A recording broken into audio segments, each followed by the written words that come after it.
covering Northern California. You're watching Action News Now, coverage you can count on. He stole from local veterans. Now he's paying up. We'll show you just how much. Plus, they're going to have to go take showers at the truck stop. The rush to get to higher ground today. Families displaced as the Sacramento River rises. But first, we're tracking heavy rain causing major flood risk all across our area. We wanted this rain, but this week we're seeing big problems like evacuation warnings and low-level snow. And so we do have team coverage for you with Margot Rowe live in Cohasset, Blake Mayfield in Redding. But first we check in with our chief meteorologist, Howie Gordon. Lot continues to go on, Howie. Yeah, storms move back into the area, so we have the flooding you were just talking about, the rain, the snow. We also have the winds going to potentially pick up with a wind advisory set to not to expire until 1 o'clock in the morning. So yeah, we had a nice relaxing day yesterday. Now everything has returned, but here's our Colby Mountain camera again, 6,000 feet up there. We're looking at some snow. Now that's 6,000 feet up, but snow levels have dropped below 1,000 feet in some places. Accumulations, though, probably sticking for the most part to 1,000 feet or higher, where actually the winter storm warnings have dropped down to. But here's a look at our radar. So here's the lighter rain in the green, a few heavier bands, but also, let's zoom in, you got some spots up there, Red Bluff, Redding, Cottonwood. We are looking at locations, and I mentioned those because those are, for the most part, the valley. So we're seeing the snowflakes come down to the valley. But again, accumulations sticking to about 1,000 feet or higher. But we're still looking at the floods with the flood warnings with some of these rivers still on the higher side. Plus, we're also looking at temperatures again on the chilly side that will start to warm. And as they warm, those snow levels will go further up the mountain where the winter storm warnings right now, though, they have dropped down to 1,000 feet. But we'll talk more about it coming up in just a few minutes, Haley. Thanks, Howie. Well, because of the heavy rain, those who live close to the Sacramento River face rushing flood waters. And we can see now that Action News Now reporter Blake Mayfield, he is there at Park Marina Drive right next to the Sacramento River. So, Blake, what have you learned since we last checked with you? Alan, the city of Redding announced earlier this afternoon that beginning tomorrow 8 a.m., they are going to be closing certain, it looks like, business entrances and some parking lots that are along the river here. I don't know if you guys can see behind me here, but the water, I mean, it's 2 feet away from where I'm standing. It's come up a lot in the last 4 or 5 hours that I've been out here at the Marina RV Park. The Marina RV Park says it first notified nearly 20 tenants about needing to leave the lower level down here on Tuesday. People were moving their trailers to higher ground all day yesterday in preparation for water levels to rise. Because of the influx in water levels, the RV park put red tape around electric boxes down here and additional barriers around other hookups. With the help of Redding Fire Department and a local tow truck, tenants were out of this level by 6 p.m. last night, luckily. You could see those water levels rising fast and threatening to take debris with it, such as a picnic table and even a raft. Earlier today, I asked the park's property manager and a tenant how they're preparing for more rain and flooding over the next couple of days. We obviously don't have any vacancies because if there was any up above, they would get there first. That's one thing I learned about an RV park is everybody looks out for each other. People are like, hey, can I help you, you know? And it's this kind of, there's a beautiful thing going on here. So in every bad, there's something good. The evacuation happened just hours before Shasta County Sheriff Michael Johnson declared a state of emergency here in Shasta County due to the ongoing flooding. This is now the second year in a row tenants at the Marina RV Park had to move to higher ground due to flooding, and the first time it's happened in back-to-back years in nearly 3 decades. Reporting live near the Sacramento River, I'm Blake Mayfield, Action News Now. Thank you, Blake. Now, the Bureau of Reclamation announced earlier today it plans on doubling the water release from the Shasta Dam tomorrow to 60,000 cubic feet per second. And happening tomorrow at 8 a.m., there is a new road closure on Park Marina Drive from South Street to just east of Parkview Avenue. It's directly due to flooding expected from the increased releases from Keswick Dam. And this includes all side streets and business entrances starting beneath the Cypress Avenue Bridge. Now, breaking news, Highway 299 is closed again 6 miles west of Willow Creek in Humboldt County because of winter weather conditions. Caltrans says that in Siskiyou County, one of the southbound lanes are closed along Interstate 5 in Mount Shasta because of a jackknifed big rig. And Caltrans also says that Highway 70 is closed from Jarbo Gap to the Greenville Y because of a slide about 6 miles east of Belden. There's no estimated time for reopening. We're keeping an eye on the storm's impact on your drive. Highway 162 is closed from Highway 45 in Glen to Aguas Frias Road in Butte County. Also in Tehama County, Highway 172 is closed from Highway 36 to Tamarack Way. Northbound I-5 is closed at Pollard Flat, and chain controls are in effect on I-5 at Fondale in Shasta County. And if you want up-to-the-minute information on closures right before you head out and hit the road, we do have a link to the Caltrans Quick Map on our website.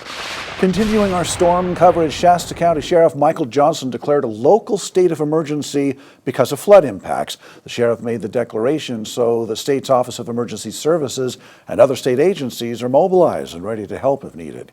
He also urges you to stay vigilant, especially near bodies of water.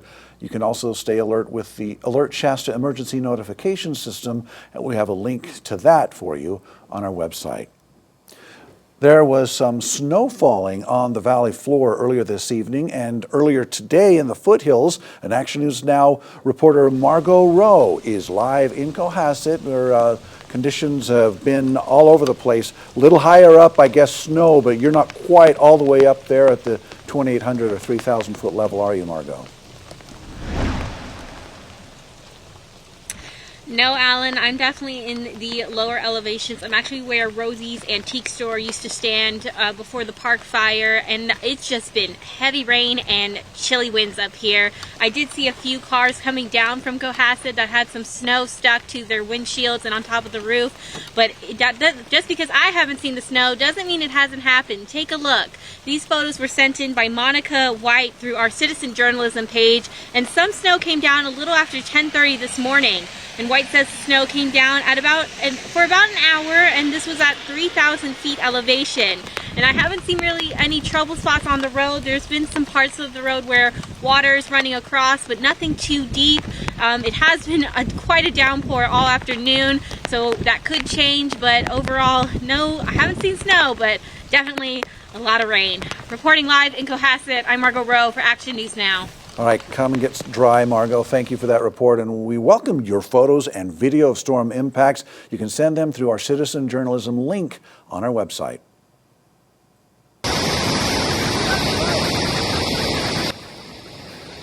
Wow, take a look at this. This is 5 Mile in Chico. This video sent to us by Mel Johnson. You can see some major flooding here. That bathroom, which we just saw, usually it's kind of on a hill up the banks. And at this point right there, look at that, met with rising water. Action News Now reporter Matthew Kerr-Wilson is out there live. Matthew, I see water behind you. Things look a little bit better than what we saw 24 hours ago. What do you see? Yeah, it's a little calmer than it was 24 hours ago, but I will say this, Haley. I don't know how well you can see this, but there is a landing down here with benches. Now, the water was actually clearly up here more than 24 hours ago, but it's actually coming up onto the landing. It's the water is rising. Now, here's some footage from earlier. With the flooding in 1961, the Army Corps of Engineers built the levee behind me to withstand 16,000 CFS, that's cubic feet per second, with 3 feet of freeboard.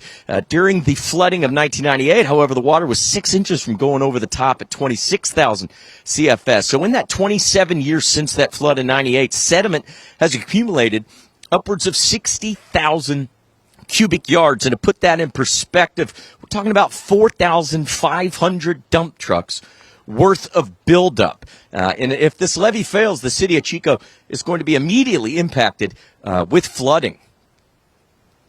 I actually was out at like 1:30 in the morning, maybe 2 in the morning, not this last night, but the night before, and the water was up above these benches. Like just, you could see like the tippy top of this bench right here, and the water was up by the cages on that tree and these bigger trees. I've never seen that, and I live like pretty close over here, walking distance from the park, and I've been there about 8 or 9 years, and I have never seen the water up that high before.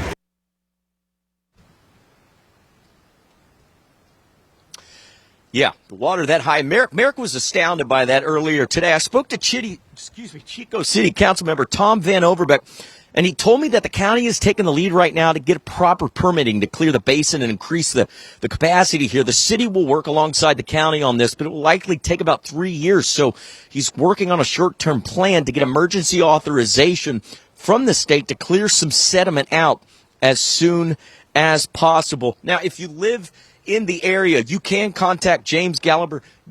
He is your assembly member if you're worried. But to get a call for action, contact James Gallagher. From Chico, I'm Matthew Kerr-Wilson, Action News Now. All right, thanks, Matthew. Butte County's Public Works Director says sediment removal would take 3 to 5 years to complete and cost more than $7 million. Van Overbeck says sediment buildup is an issue not just in Big Chico Creek, where Matthew was at, but also Lindo Channel and Sycamore Creek, too. 2 years and restitution of slightly more than $73,000. That is what Michael Zylstra, that is, was sentenced to today in Butte County Superior Court. Zylstra pleaded no contest to embezzling more than $73,000 while acting as treasurer for 2 Chico-based veteran nonprofit organizations. Judge Kristen Lucina heard testimony and impact statements from veterans today who were affected by the embezzlement. Even though Zylstra did not get the maximum 3 years, they're pleased with the 2 and having to pay back the stolen money with interest. What did it feel like when you saw him being remanded and taken into custody? Was it a nice feeling? It's unfortunate that a life needs to go to prison like that, but for the crimes that were committed, I think it's understandable. Zylstra was immediately taken to the Butte County Jail, where he will immediately begin serving his 2-year sentence. Stepping up to preserve and expand art in our community. We show you the people giving their time to boost local beauty. And grab those chains if you're heading north. What you need to know if you're traveling on Interstate 5 straight ahead.